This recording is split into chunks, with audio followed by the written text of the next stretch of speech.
आज हम लोग जो है सामाजिक विज्ञान के अंतर्गत लोकतांत्रिक राजनीति पार्ट सेकेंड के अंतर्गत पहला अध्याय सत्ता की साझेदारी के संबंध में पढ़ेंगे। सत्ता की साझेदारी को समझने के लिए इस अध्याय में दो देशों की कहानी बताई गई है। इन दो देशों की कहानियों के माध्यम से सत्ता की साझेदारी को जो है आपको समझाने का प्रयास किया गया है। ये दो देश है, पहला है श्रीलंका,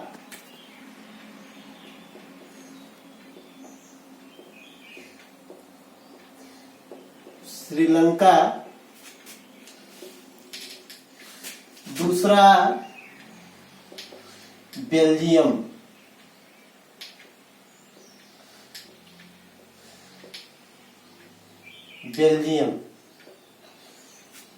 श्रीलंका इसका प्राचीन नाम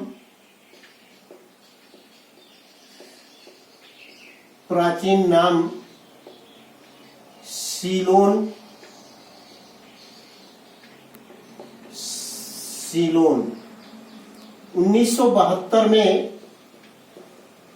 1972 ईस्वी में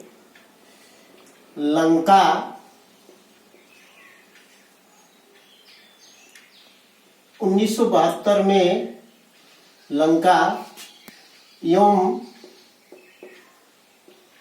1978 ईस्वी में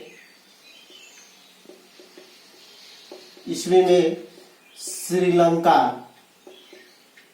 1978 ईस्वी में श्रीलंका के नाम से प्रसिद्ध हुआ। 1972 में लंका नाम दिया गया, फिर 1978 में इसको सम्मान पूर्वक नाम देने के लिए श्रीलंका का नाम दिया गया। ये यहाँ जनसंख्या लगभग 2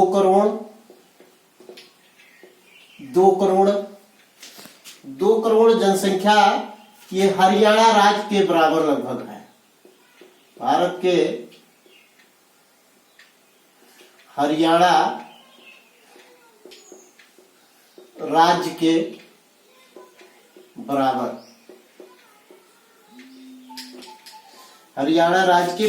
है। यहाँ पर दो सामाजिक समूह के प्रमुख रूप से पाए जाते हैं। लगभग 74% सिंघली सामाजिक समाज के हैं।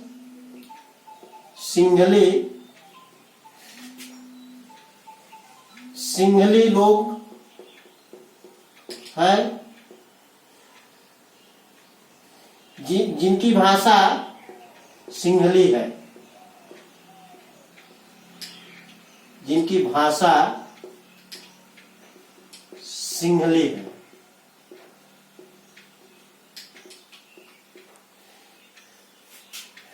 18% तमिल लोग हैं। 18% तमिल है जो तमिल भाषा बोलते हैं। तमिल भाषा, इसमें से कुछ भारतीय तमिल है। 13% लगभग भारतीय तमिल है। शेष श्रीलंका मूल के हैं।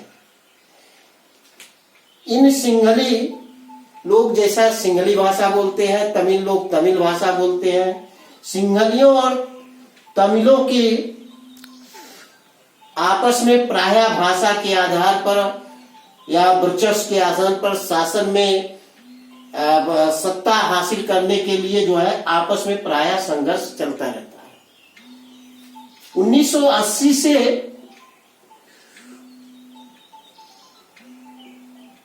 1980 ईस्वी में जातीय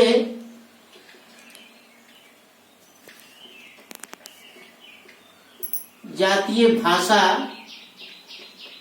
के आधार पर संघर्ष शुरू हुआ। 1980 ईस्वी में जातीय भाषा के आधार पर संघर्ष शुरू हुआ, जो 2009 तक संघर्ष चला। 2009 के पूर्व जो है यहाँ गृह युद्ध की स्थिति थी।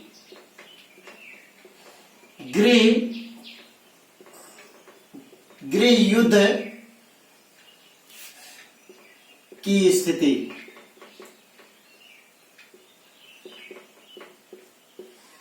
गृह युद्ध की स्थिति जिसमें लगभग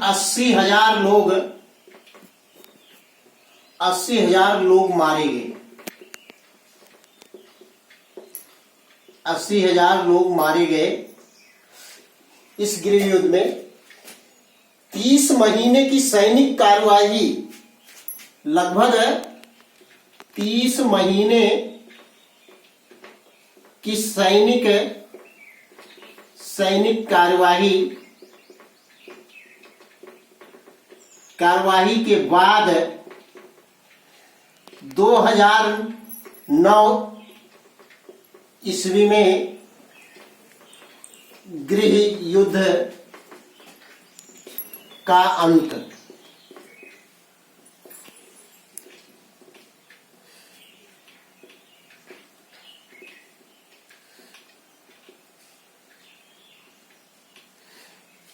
इस तरह से भाषा के आधार पर सामाजिक समूह को लेकर के जो है काफी टकराव हुआ, संघर्ष हुआ, जो 2009 ईस्वी में यह संघर्ष समाप्त हुआ। 2009 ईस्वी के बाद श्रीलंका में आम चुनाव होता है, जिसमें तमिल भाषा को जो है राष्ट्रीय भाषा के रूप में दर्जा दिया जाता है। सिंहली भाषा को राष्ट्रीय भाषा के रूप में दर्जा दिया जाता है और एक प्रतिनिधित्व सरकार की स्थापना होती है। लोगों को सत्ता में, अल्पसंख्यक लोगों को भी जो है सत्ता में पहुंचने के लिए अधिकार दिए जाते हैं और इस प्रकार से जो है सत्ता में उनकी भी हिस्सेदारी होती है। ये श्रीलंका के संदर्भ में आपको जानकारी दी गई। दूसरा बेल्जियम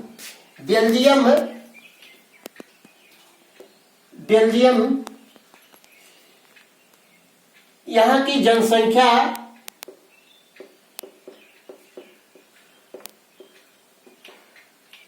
1 करोड़, लगभग 1 करोड़ जनसंख्या, और बेल्जियम की राजधानी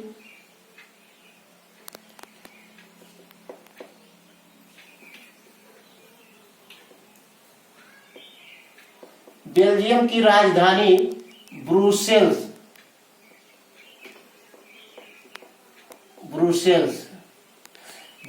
है। यहाँ पर भी जो है भाषा के आधार पर जो है यानी कि समस्या थी अथवा भाषा के आधार पर टकराव पाया जाता था, जिसमें लगभग 59%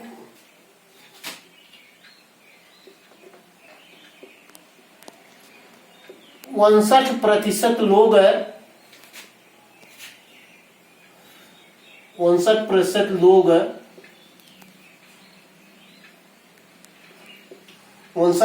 लोग फ्लेमिश इलाके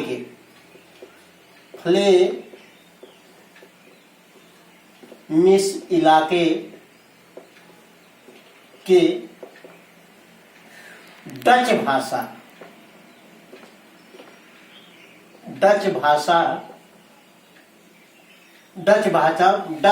बोलते थे। 40%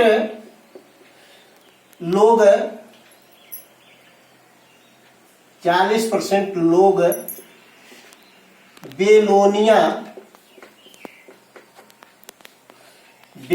क्षेत्र के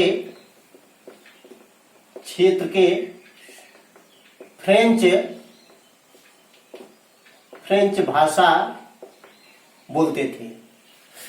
शेष 1% लोग जर्मन भाषा बोलते थे।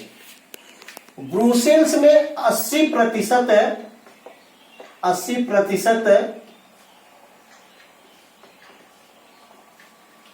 फ्रेंच बोलते थे,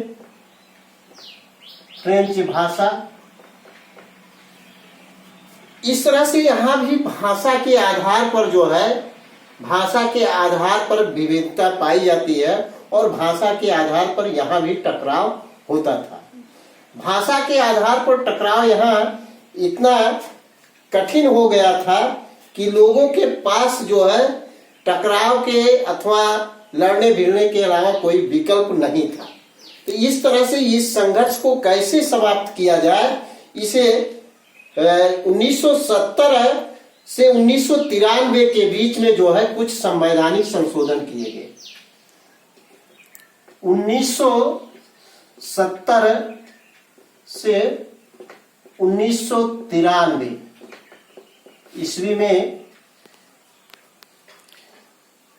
ईस्वी में 4 संवैधानिक संशोधन, 4 संवैधानिक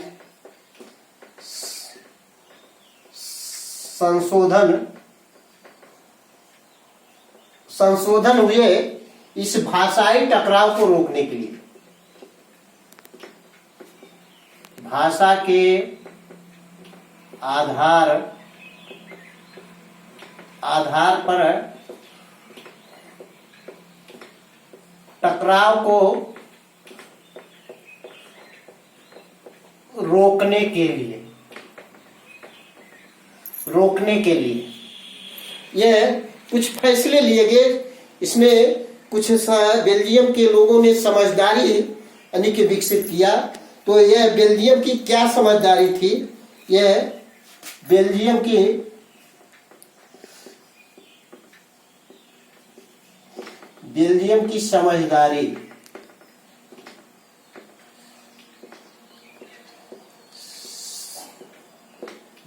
की समझदारी क्या थी? इसमें पहली समझदारी जो है केंद्रीय सरकार की गठन, केंद्रीय सरकार का गठन, केंद्रीय सरकार का गठन है जिसमें दोनों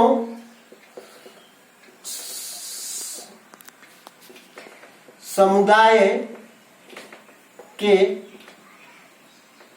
समान मंत्री बनाए गए।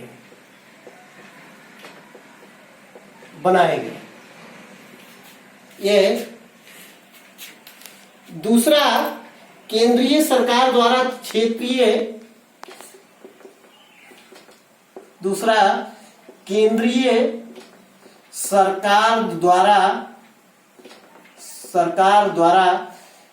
प्रांतीय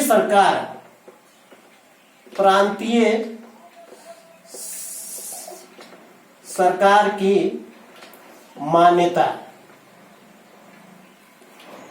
अथवा केंद्र सरकार के अलावा भी प्रांतीय सरकार का गठन किया गया। जैसे बेल्जियम की राजधानी ब्रुसेल्स में जो है एक अलग सरकार, प्रांतीय सरकार हुआ करती थी। तो यह यानी कि दूसरा निर्णय लिया गया। फिर तीसरा निर्णय जो है राजधानी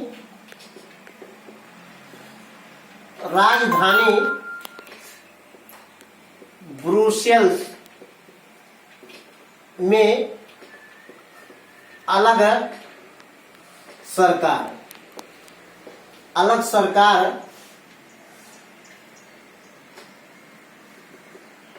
फ्रेंच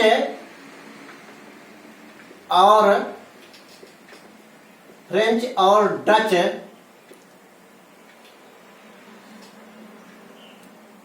का समान प्रतिनिधित्व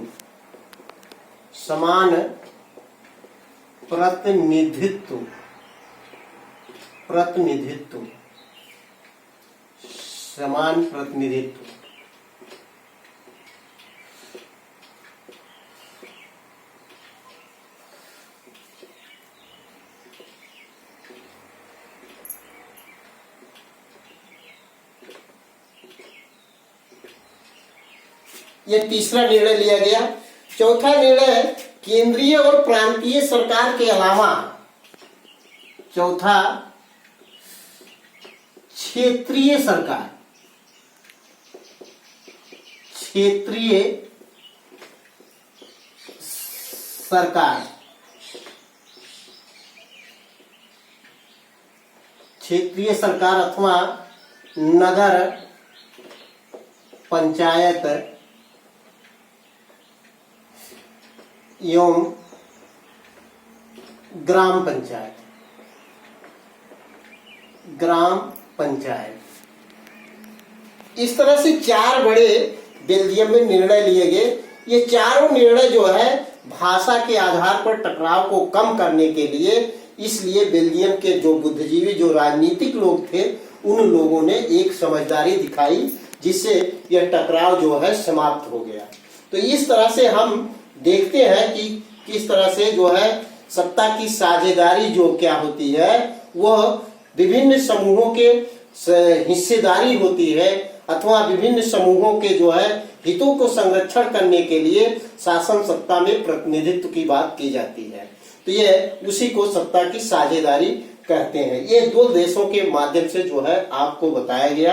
आगे अगले दिन जो है आपको सत्ता के साझेदारी के रूप कैसे होते हैं अथवा अन्य टॉपिक पर जो है आपको चर्चा की जाएगी। तो आज की क्लास में इतना ही आप अध्ययन करेंगे और अगले दिन फिर हम आगे पाठ का अगला हिस्सा पढ़ाएंगे। आप घर में रहें, सुरक्षित रहें। धन्यवाद।